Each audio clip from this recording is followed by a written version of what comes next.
Everyone has moments in life they can't just stop thinking about. They can be embarrassing things, like that one time you face planted in front of a group of teenagers, or something amazing like the first time you hosted your family for the holidays. And on Baby, This is Keke Palmer, hosted by me, Keke Palmer, and presented by BMW, we know to savor the good memories and let go of the bad. And one thing everyone remembers fondly is their first time behind the wheel of a BMW.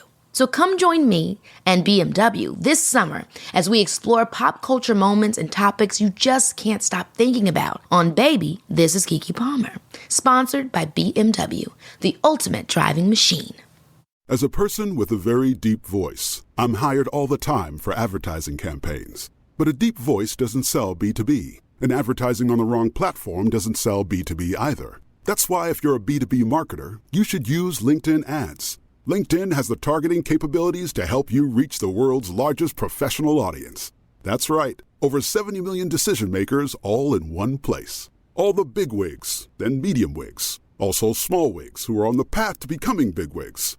Okay, that's enough about wigs. LinkedIn ads allows you to focus on getting your B2B message to the right people. So, does that mean you should use ads on LinkedIn instead of hiring me, the man with the deepest voice in the world? Yes. Yes, it does. Get started today and see why LinkedIn is the place to be to be. We'll even give you a $100 credit on your next campaign. Go to linkedin.com/results to claim your credit. That's linkedin.com/results. Terms and conditions apply. Acast powers the world's best podcasts. Here's a show that we recommend. What is The Briefing Room? It's a behind-the-scenes look at how the criminal justice system works and the lives of the people within that system. If you love true crime, well, these are the real people who do the job every day of making sure justice is served. Hi, I'm Detective Dave. I'm Detective Dan. Together, we have decades of experience in local law enforcement, a profession that we think is often misunderstood. So we're going to explore how to do it right, and we won't shy away from when it's done wrong. These are stories you'll hear nowhere else. Unique, frank, and unvarnished.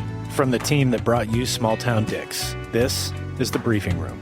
Episode 1 drops on August 30th. We'll meet you in the briefing room. Acast helps creators launch, grow, and monetize their podcasts everywhere. Acast.com.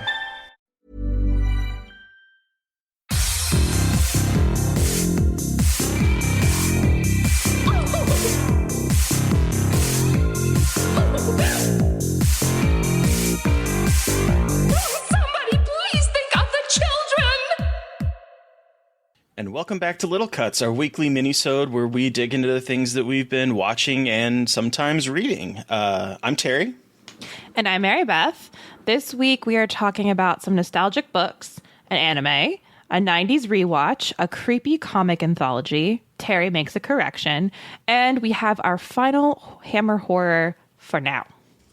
So a couple weeks ago, we had an episode where I mentioned that I had never seen the Goosebumps television shows, and because I was too old for that. And then Andrew Lassane had tweeted on Twitter, kind of making fun of me for bringing up the fact that I was too old to have watched Goosebumps. And then JD had chimed in with an episode that I should watch, which was the Haunted Mask.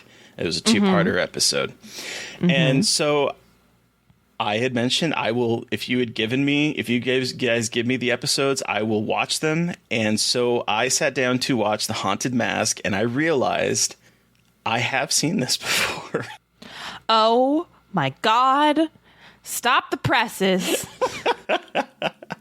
The moment the episode starts with the introduction, and it's R.L. Stine walking up a hill, and his briefcase opens, and the pages come flying. Briefcakes. The difference between a briefcake, what's a briefcake and a beefcake?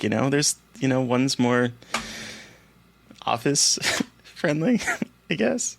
Sure.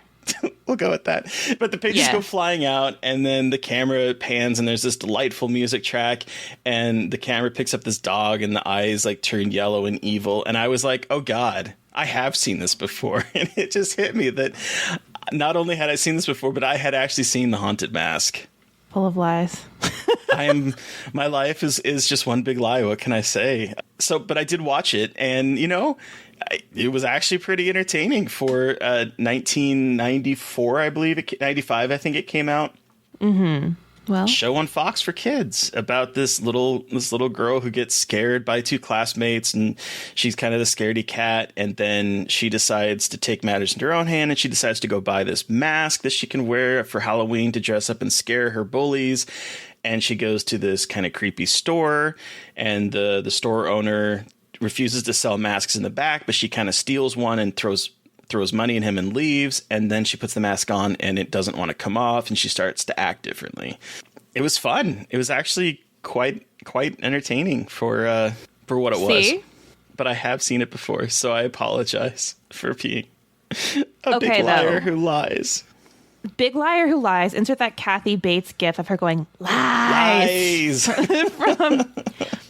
But speaking of Goosebumps, actually, that is a great way to transition to the books I am talking about, because I have gone on a nostalgic book kick, which I've been wanting to do for a while. But then with the announcement of Michael Flanagan getting the rights to Season of Passage by Christopher Pike, I got the book, and then I was on thriftbooks.com, and I was like, well, why don't I get some more Christopher Pike books? And then, so I got The Wicked Heart and The Midnight Club, which were two of my favorites growing up.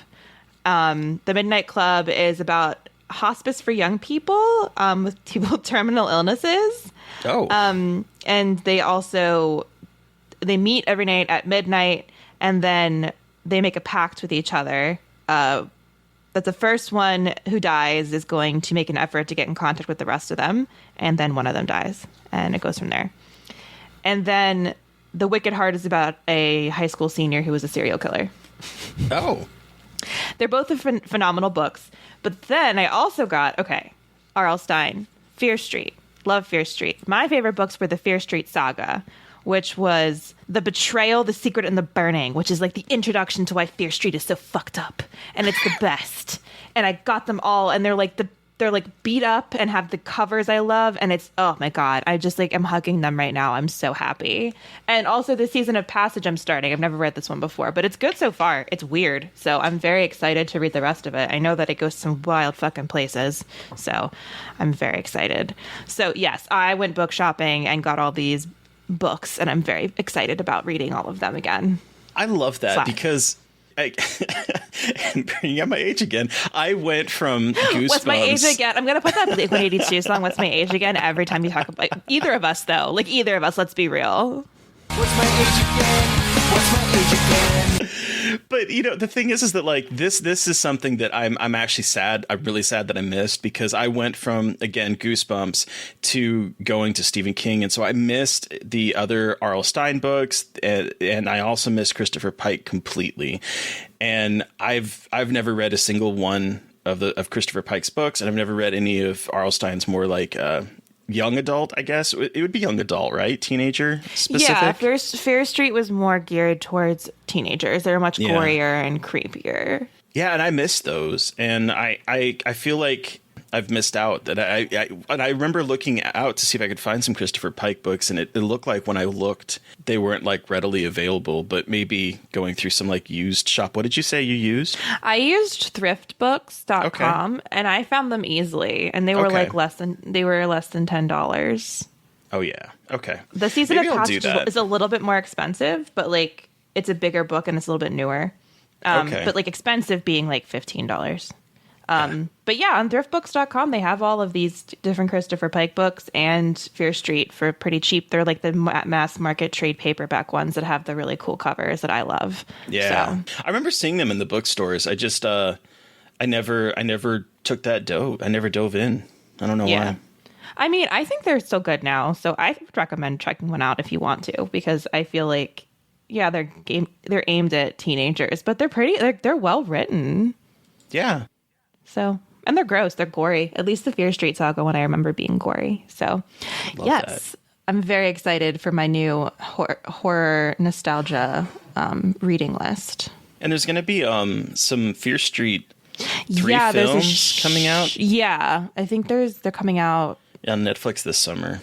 Yeah, this summer. So I'm very excited for that too. Yeah, me too.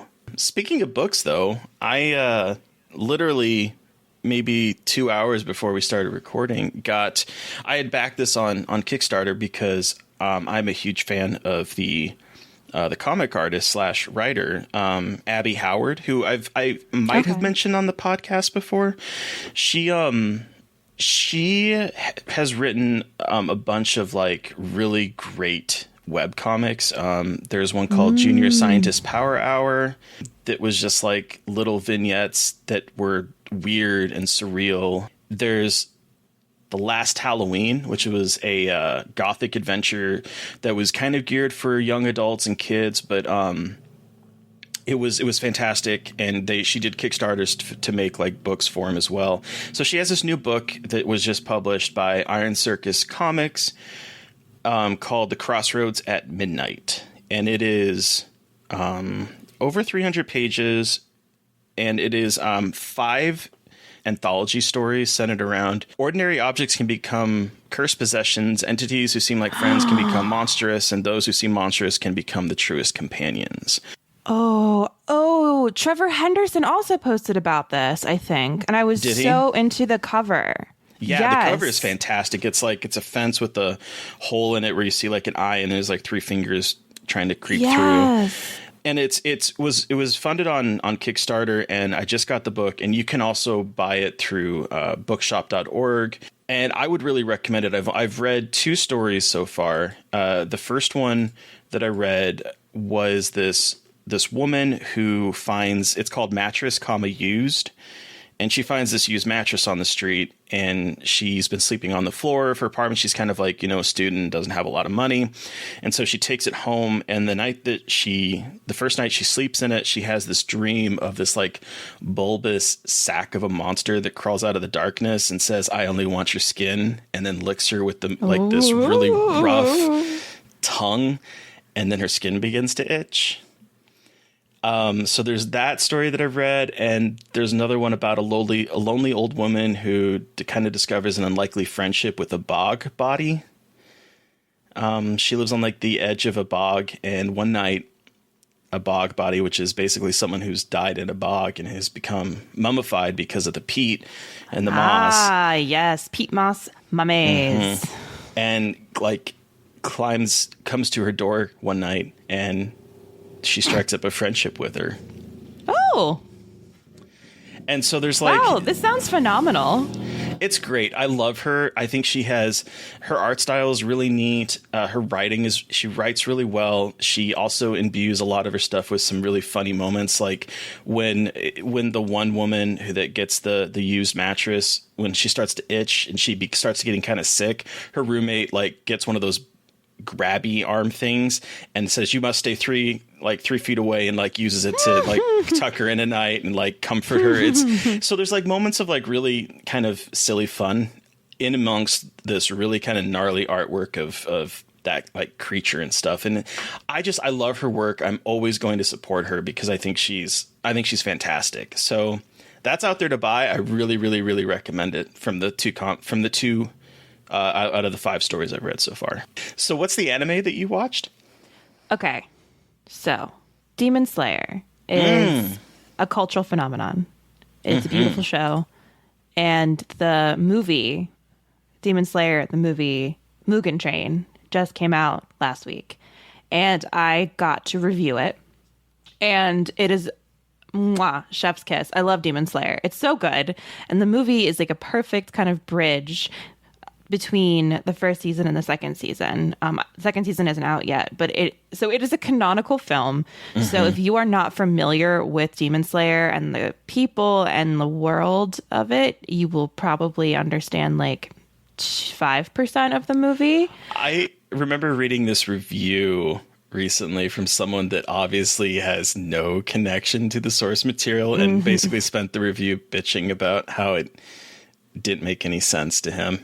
See, this is why people who enjoy anime should review these kinds of films, because then you get the context. Because I think the context about this film is really important, obviously. But it is a continuation of the first season where Tanjiro, who is a Demon Slayer and his merry band of weirdos who I love dearly aboard the Mugen train to meet with Rengoku Hashira, which means he is like a very high-ranking member of the Demon Slayer Corps. And they are basically searching for a demon on this train. And it goes some wild places. And the animation is like jaw-droppingly beautiful. The fights are beautifully choreographed. But what I really love about this show / franchise / movie is how they can take these violent confrontations and balance them out with these really beautiful moments of empathy and emotion. And it is like a really awesome look at how to do character development and violence kind of in the same vein, but make it feel really touching. And you feel the stakes a little bit harder. So cool. I love the movie, and it definitely continues to do that. So Demon Slayer is only 26 episodes long. Even if you're not a huge anime fan, you'll love it. It's like a quintessential shonen, which is male-oriented like manga with a much more empathetic twist. So again, if you don't like anime or aren't a huge anime aficionado, this is a really good one to watch. Is it streaming anywhere? The movie was only in theaters. Right. And it's coming to VOD sometime. Yeah, it's on Hulu. So yeah, if you have Hulu, watch it on Hulu.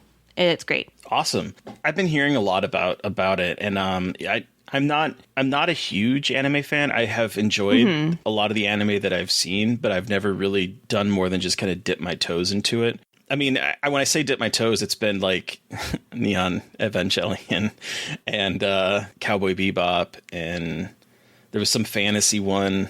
I don't remember what it was called that I watched in high school. So I mean, I've seen some, but I just haven't committed to it, I guess. You've seen some classics, though. Yeah. I mean, those are two that people talk about a lot. Yeah. So, I mean, if you want to, I would check out Demon Slayer. You've also done a 90s rewatch. What is the film that you have rewatched? I wanted to hear it. So I was chatting with Valeska and Brian Christopher. Valeska has been a guest on the show, and spoiler alert, Brian is going to be a guest on our show sometime, hopefully in May. And we sat down and watched together a movie back in like January. And we were like, this was kind of fun. We should do like another 90s rewatch. And then, of course, festivals happened and all this kind of, planning came up and failed. So we finally sat down and watched the second movie that we were going to plan to watch. And it was To Die For. Have you seen this before, Mary Beth? No, I have not. I love this movie so much. It's Nicole Kidman. It's a Gus Van Sant movie. It has Nicole Kidman in it. It has Matt Dillon, Joaquin Phoenix, Casey Affleck, Ileana Douglas, like just a bunch of fantastic actors, and Casey Affleck, who it's based off of this book again called To Die For, that itself was inspired by the story of Pamela Smart, who was an American woman who was convicted of conspiracy to commit murder, witness tampering, and an accomplice to first-degree murder. And that I don't know if you remember that at all, Mary Beth, because that was in 1990 when that happened. I do. I am not familiar. No. Yeah, I figured, but I'm only I say that because I'm only barely familiar with it. What do you mean? What's my age again? What's my age again? What's my age again? No, Age again? I say that because I'm barely it's like on the periphery of my remembrance, and it's only because of watching this movie that I remembered it. And it's basically about this young woman who desperately wants to be on the news and wants to be like a news reporter and be famous. And she starts to do this quote unquote documentary on teenagers, hoping that like it will turn into something big and starry for her. And while she's doing it, she decides that she doesn't like her husband and tries to convince one of the teens to murder him. Okay. That's not what I thought you were going to say. So cool. Is it an erotic thriller? Is it erotic? I don't think it's erotic. The only reason I ask is the poster on Letterboxd is her like in like a blue light with like her titties out and about to take off something, and I was like, oh, this is totally an erotic thriller. I mean, yes, I think to a degree, like I don't find it erotic. Okay. In the same way that a lot of erotic thrillers of the 90s were doing, but it is about a woman that uses sex to basically manipulate a young Joaquin Phoenix who's a teenager to kill her husband. I need to watch this absolutely immediately. All the reviews are saying that it's like the precursor to Gone Girl and Amy Dunn, and like Nicole Kidman is like the reason why her performance was so good. And I was like, well, now I definitely need to see this movie. I mean, this is Nicole Kidman at the top of her game. She is absolutely phenomenal in this movie. Like, just, she is so fucking good. And this movie is so funny. It's a dark comedy. It's played almost like it's played almost like a documentary itself, where it's like something has happened.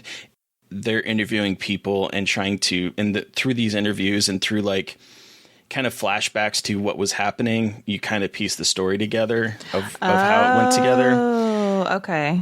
And it's really fucking good. I hadn't seen it in like, I don't know, maybe 15 or 20 years, but let me tell you, it holds up. It is phenomenal, and I definitely recommend giving it a check. Hell yeah. Okay. I was on my watch list, but this gives me even more of a reason to watch it. It's so good. It's so good. Yeah. Okay. All right. We are on to our final Hammer horror film. And what a movie to end it on. What a fucking movie to end it on.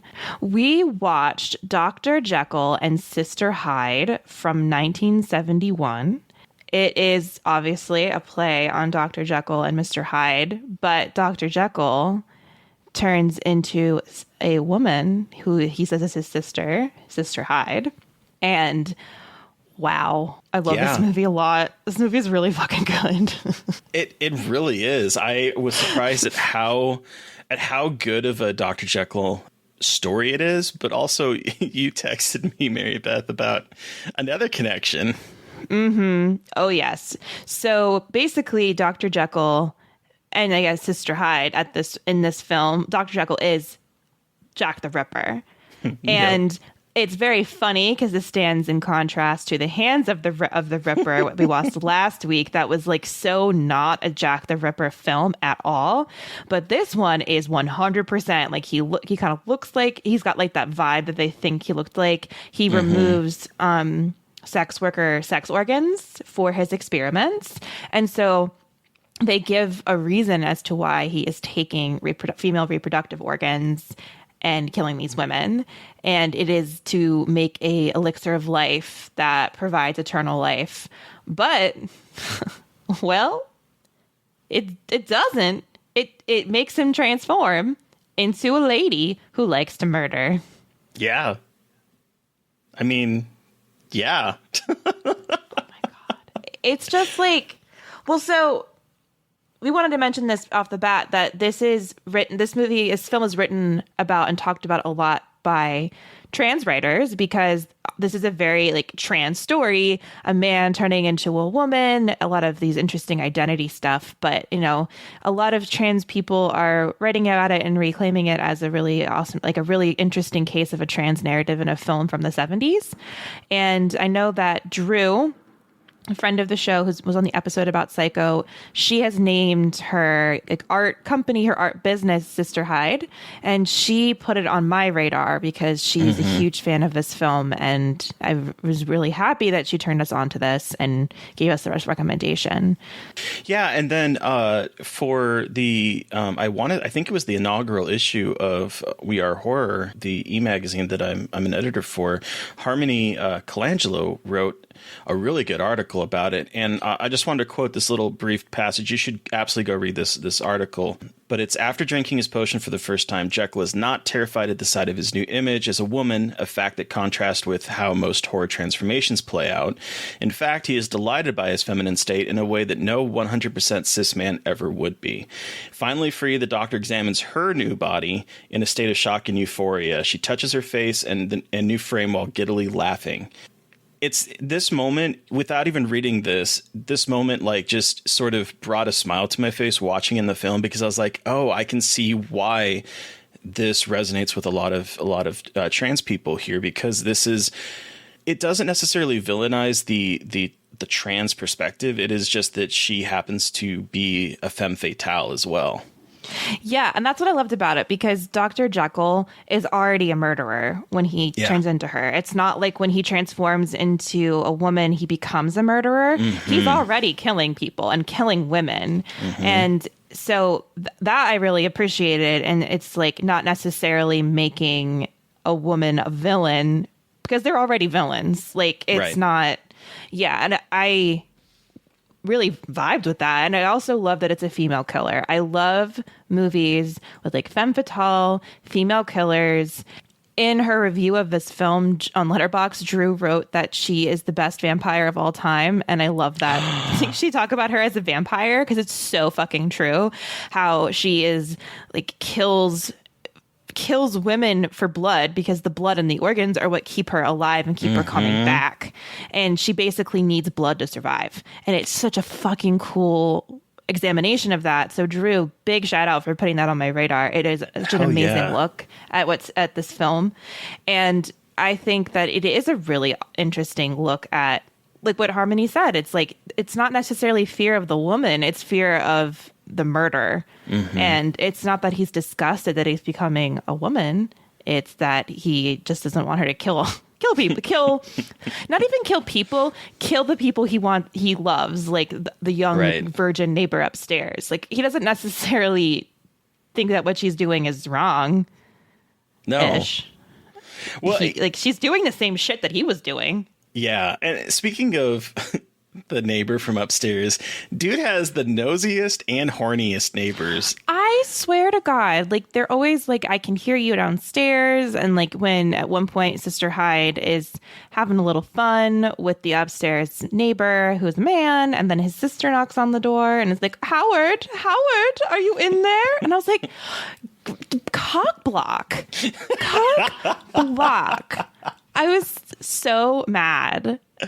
But then I also was, I don't know, but I was like, these people need to get out. Like, those are the worst neighbors to have in general. But like, with what he is doing in his own house or his apartment, like, oh my God. Just like walk in a few times. Like, I also love that he's doing this in an apartment. Like, it's not a house. It's a shared, it's an apartment. And I'm like, you're really asking for some trouble there, my friend. Seriously. He does also wear the most fabulous robes. He does, and I love his haircut. His little bob. Yeah. It's very cute. But I'm so glad we ended on this note, because I think this is my favorite. Yes, on a high note, because this is my favorite one we've watched.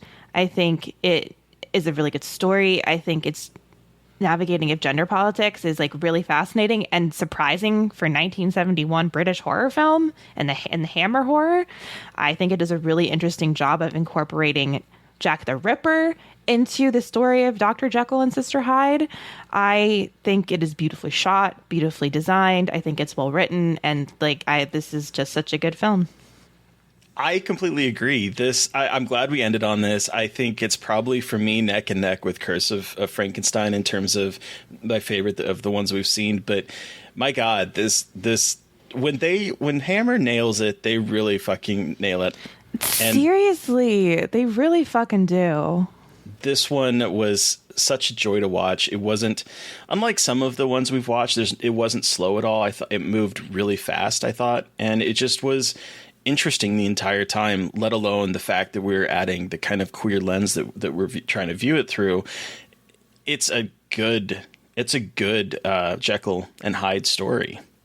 I really like this one. It really is. So we are not watching Hammer Horror each week now. Now we are starting a new journey. I am excited to change things up and go decades into the future from the 1960s and 70s. This was a suggestion by Tony Kaufman on Twitter, and it's the moment he said it, I was like, oh yes, I'm going to talk to Mary Beth, and we're going to see if this is something that'd be up her alley, because I'm really excited for it. And you were really excited for it too. So we are going to go through the remakes of the early aughts, and we're going to start with Alexander Aha's The Hills Have Eyes from 2006. Is it Aha or Aja? We're starting with Alexander Aha's The Hills Have Eyes from 2006. I don't know, actually. I think it is it's Aja. Aja. Well, if his last name was Aha, I would die. That'd be so funny. But I think anyway. I said that because I think that's how they would. I think that's how you say it in Spanish. It would be Aha. Oh, yeah. I don't know why it was in the back of my mind, but anyway. I am so pumped for this because there are lots of these movies, including The Hills Have Eyes, that I have never seen and have wanted to watch for a long time.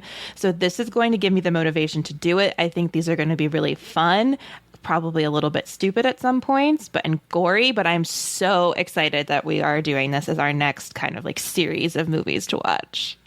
Yeah, and like there's a couple that I haven't seen, but even the ones that I have seen, it's been probably since the release, since I've seen it. Like, I don't think I've seen The Hills Have Eyes since probably the theater. And so I'm curious to revisit them with, gosh, that was 2006. So like, 14, 15, years later. Oh my God, wait, it's celebrating its 15th anniversary, not 15th. Yeah, 15th anniversary this year. Oh shit, it is, isn't it? Huh. Weird. Well, Random. I'm very excited. This will be very fun. Yeah.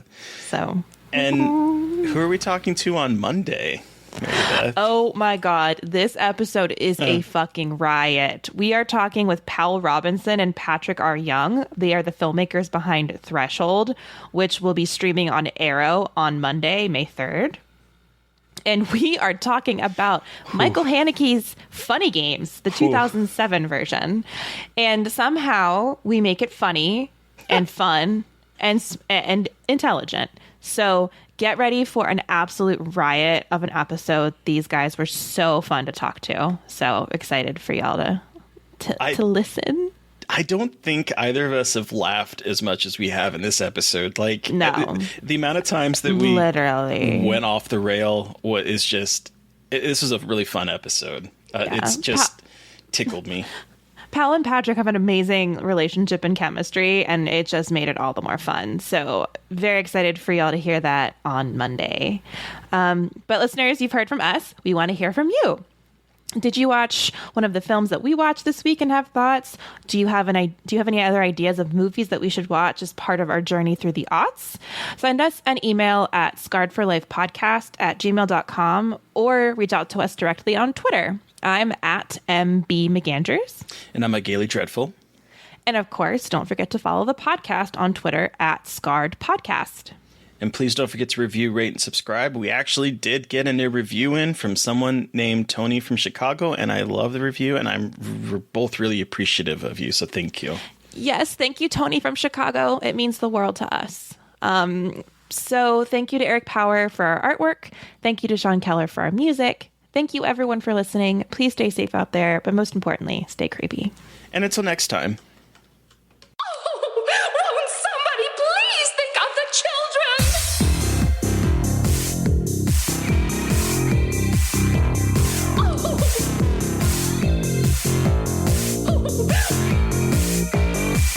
Won't somebody please think of the children?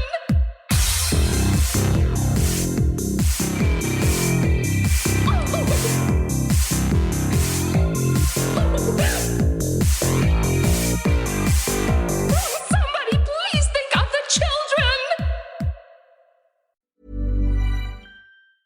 As a person with a very deep voice, I'm hired all the time for advertising campaigns. But a deep voice doesn't sell B2B, and advertising on the wrong platform doesn't sell B2B either. That's why if you're a B2B marketer, you should use LinkedIn ads. LinkedIn has the targeting capabilities to help you reach the world's largest professional audience. That's right, over 70 million decision makers all in one place. All the big wigs, then medium wigs, also small wigs who are on the path to becoming big wigs.